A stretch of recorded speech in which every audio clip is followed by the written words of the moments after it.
Merry Christmas po sa ating lahat. And bawal ka mag-English. Tuwan-tuwa ako kasi grabe napakasya ng venue natin. Pero ako na reaction nila, ang mahal. Bakit ganun? 1,540, sana wala na yung 40, 1,500 na lang. Ang tawa niya, discounted, di ba? Sana yung mga updates ng Sanggalang Family. Sa wakas, hindi pa sa wakas. Kompleto kami last year. Kompleto nyo, tatlo kong mga guwapong anak ngayon. Like last year. And I'm hoping. Pinaasahan ko na sa susunod na taon, kasama na namin si Shek at saka si Ziggy, ang aking latest na apo. Si Ziggy ay nag-isang taon siya last November 18, naka-birthday ni Kuya Jojo. Ito hindi ko na kuya. Sa ano ba ang pinaka-the best na pinaka-the best pa, pinaka-magandang balita, retired na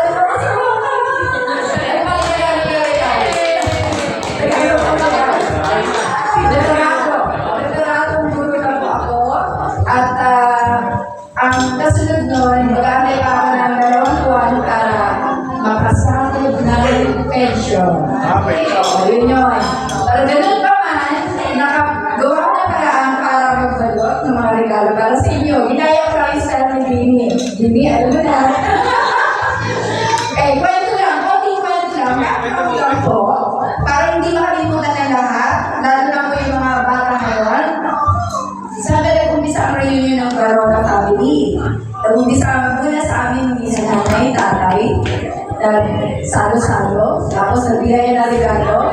At ang original na regalo, si Nini may paana. Yan, yung mga nakabalot na nasa cabinet namin, pinabit niya. At yung sa akin naman, mas kinalagang 10 piso, ang maganda, may nakabalot at may iaabot. Okay ba, ganda? So, ano yung spirit dito? Yung pinaka, ano ba talaga na spirit? Pinaka-essence ng... Kaluluwa. Pinaka-essence ng bigayan, bakit may reunion? Ang sabi niya na nanay tatay, ang gusto niya, gaano man kalayo tayo sa isa't isa, pagdating ng araw na ito ang panahon para tayo ay magkaisa, magkita-kita muli. Kaya sana bawal ang absent. Diba? Ano lang maging dahilan nyo, gawin nyo ng paraan na makarating lahat dito sa ganitong araw, December 24. At ang maganda pa, hindi na alas 11 ng gabi. Like before, kasi alas 11 talaga pero wala ang buwasan na regalo. Ngayon, medyo mas maaga na. Diba? Ang ganda. Makakawin na tayo sa kanya-kanyang bahay at pwede pa tayo mag-celebrate sa kanya-kanyang bahay. Kanya-kanyang pamilya. Okay? So ngayon, hindi ko nalaman na ako, stop na ako sa akin. Dahil ko sasalita. Another good news, ang aking gusto na si Oka, si Eboy, ay may bagong girlfriend na gusto na pakilala ng ama. Sabihin niya. Sa lagi sabihin niya, graduate ka muna.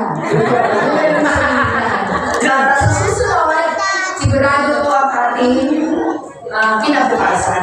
Ako para sa iyo graduate. Di ba, Joy? Parang yung magandang kinabukasan. So, yun lang po, makakaano po masabi ko. Masyado na mahaba. Yun na po ako.